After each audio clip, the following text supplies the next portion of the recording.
तर आपण पाहतोय पायलटनं पाठवलेला हा शेवटचा संदेश आता समोर आलेला आहे। दरम्यान अहमदाबाद विमान दुर्घटनेमध्ये 250हून अधिक लोकांचा मृत्यू झालाय आणि अशातच मृतदेहांची ओळख पटवण्यासाठी प्रशासनाकडून डीएनए चाचणी केली जाते। आतापर्यंत 240 नातेवाईकांचे डीएनए सॅम्पल घेण्यात आले असून इतर नातेवाईकांचे सॅम्पल घेण्यात येणार आहेत। दरम्यान आतापर्यंत 8 मृतदेहांची ओळख पटल्याची माहिती समोर आली आहे। सर्व मृतदेह हे नातेवाईकांकडे सुपूर्द करण्यात आले।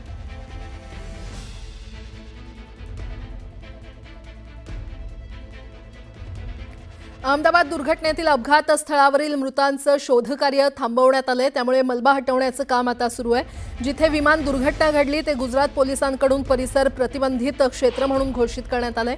तर या ठिकाणी असलेले विमानाचे अवशेष अपघातांच्या अनुषंगाने काही पुरावे मिळतात का यासाठी मात्र पोलिसांची काही पथकं याच ठिकाणी तैनात आहेत।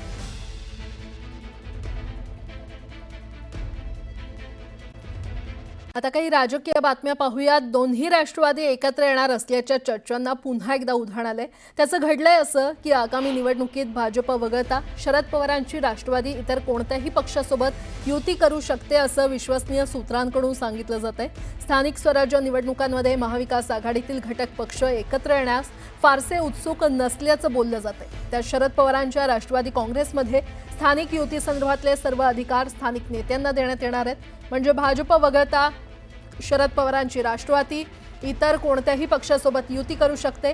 त्यात काही दिवसांपूर्वी भविष्यात दोन्ही राष्ट्रवादी एकत्र आल्यास आश्चर्य वाटणार नाही आणि युती संदर्भातले निर्णय सुप्रिया सुळे घेतील असं सूचक विधान शरद पवार यांनी केलं होतं।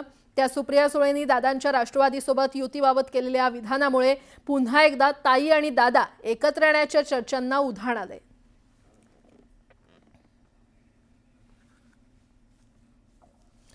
तर आपण पाहतोय दोन्ही राष्ट्रवादी एकत्र येणार असल्याच्या चर्चांना उधाण आलेलं आहे।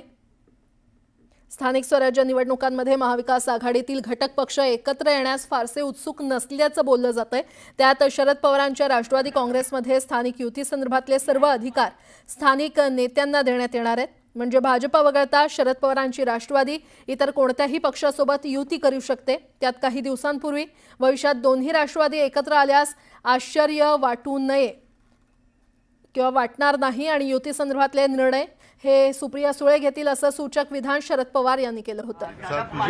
अहमदाबादहून लंडनला निघालेल्या विमानातील जोशी कुटुंबाचा सेल्फी पाहून देशभरातील नागरिक हळहळलेत। हसत्या खेळत्या कुटुंबाचा विमान अपघातानं बळी घेतलाय, पाहूयात।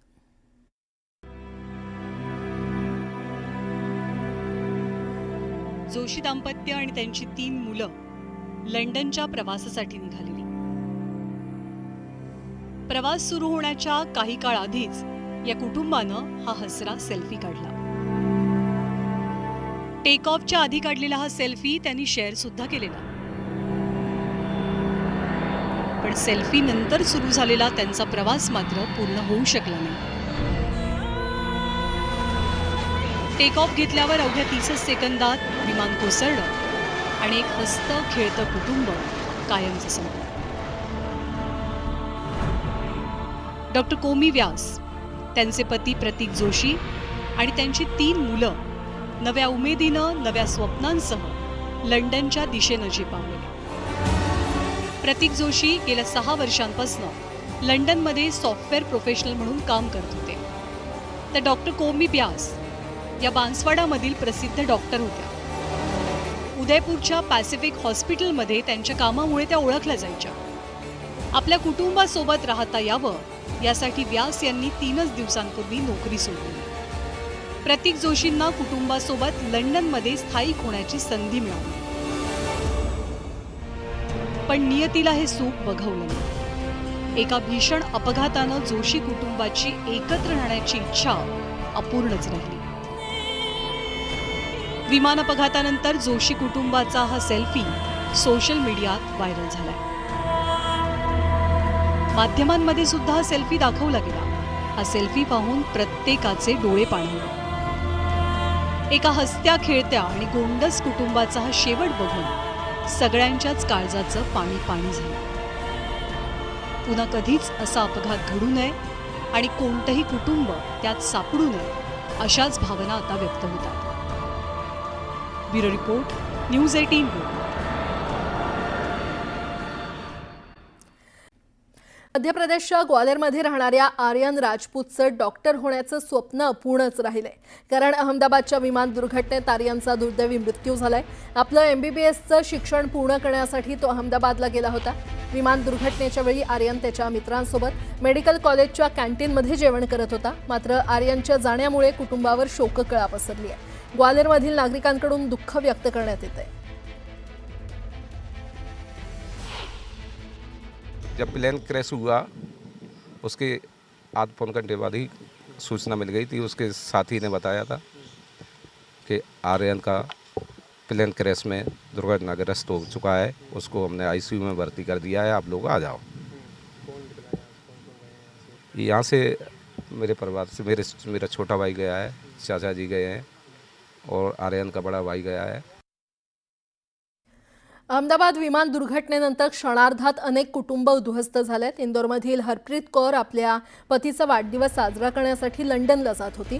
हरप्रीतनं आपल्या पतीला सरप्राईज देण्याचं ठरवलं होतं. पूर्वीच्या नियोजनाप्रमाणे हरप्रीत 19 जून रोजी लंडनला जाणार होती. मात्र पतीचा वाढदिवस 16 जून रोजी असल्यानं त्यांनी आधीच लंडनला जाण्याचा बेत केला. 12 जून रोजी एअर इंडियाच्या विमानानं दोघांनी आनंदानं प्रवास सुरू केला. मात्र त्यांचं आनंद क्षणभंगूर ठरलं आणि क्षणार्धात दोघांनी आपला जीव गमावला. तो अभी 16 तारीख को जन्मदिन था, तो बिटिया ने जाना ही था. जुलाई का था उसका प्रोग्राम, पर फिर ये हुआ कि चलो अभी जन्मदिन है तो अभी चले जाते हैं. अच्छा. तो उन्होंने 19 तारीख का जाना था, अभी जुलाई को. अभी 19 तारीख को जाना था, तो अभी 16 तारीख को जाने का प्लान बन गया कि 16 का जन्मदिन है तो अपन पहले चले चलते हैं. अच्छा, इसलिए वो उन्होंने फिर अहमदाबाद से कल वो लंदन जा रही थी 12 तारीख को. वो और नहीं तो फिर वो 19 तारीख को जाने वाली थी. अच्छा, ये उनका ससुराल है और अहमदाबाद वो गई थी. उनके पिता का हार्ट का ऑपरेशन हुआ था. उन्होंने कहा कि अपने पिता से मिल भी लूँ और कुछ दिन सेवा भी कर पाऊँ. जी, इसलिए वो अहमदाबाद में. जी हाँ, जी. क्या इनके कोई रॉबिन और इनके जो हरप्रीत, इनके कोई बच्चे भी हैं? अभी नहीं, कोई बच्चा नहीं है. कोई नहीं. दोनों लोग इंजीनियर हैं. अच्छा, ये लंदन में भी रही हैं, पहले उन्होंने जॉब की वहाँ पे. ये लंदन रहती थी हरप्रीत? हाँ, थोड़े दिन रही हैं, फिर वापस आ गई थी यहाँ पे. बेंगलोर में फिर जॉब कर लिया था और वापस ये शिफ्ट होना चाह रही हाँ, थी. अभी शिफ्ट हो ही रहे थे वहीं पर भी. अहमदाबादमधील विमान अपघातात पाटणा येथील एअर इंडियाच्या एअर हॉस्टेस मनीषा थापा यांचा मृत्यू झालाय. त्या 12 सदस्यांच्या केबिन क्रूच्या सदस्या होत्या. मूळची नेपाळची असलेली मनीषाचा जन्म पाटण्यात झाला होता. मनीषाचे वडील बिहार पोलिसात कार्यरत आहेत. तर मनीषाच्या मृत्यूनं परिसरात शोककळा पसरली आहे.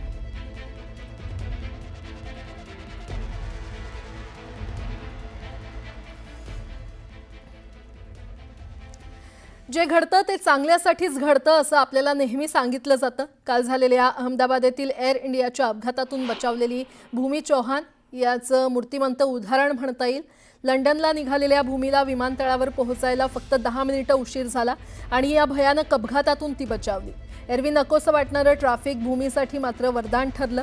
एअर इंडियाचं विमान टेक ऑफ नंतर काही मिनिटातच मेघानी नगरजवळील दाट लोकवस्तीच्या भागात कोसळलं. या भीषण अपघातात 242 प्रवाशांपैकी 241 जणांचा आणि क्रू मेंबर्सचा मृत्यू झाला. कदाचित भूमी चौहानला एअरपोर्टवर पोहोचायला उशीर झाला नसता तर आज तिच्यासोबत जे घडलं असतं त्याची कल्पना न केलेलीच बरी. मात्र भूमीची फ्लाईट फक्त 10 मिनिटांच्या विलंबामुळे चुकली आणि हा विलंब तिच्या आयुष्यातला सर्वात मोठं वरदान ठरलंय. वहाँ पे हमको पहुँचते थोड़ा 10 मिनट लेट हो गया बिकॉज ऑफ अहमदाबाद ट्रैफिक और ये सब की वजह से. तो वहाँ पे चेक इन का गेट सब बंद हो चुका था और उन्होंने मुझे आगे जाने ही नहीं दिया कि आप 10 मिनट पहले आते तो हम आपको जाने देते. अभी बोर्डिंग पैसेंजर का लिस्ट प्रिंट आउट हो चुका है और वो सब निकल चुका है, तो इसके लिए हम आपको जाने नहीं दे सकते.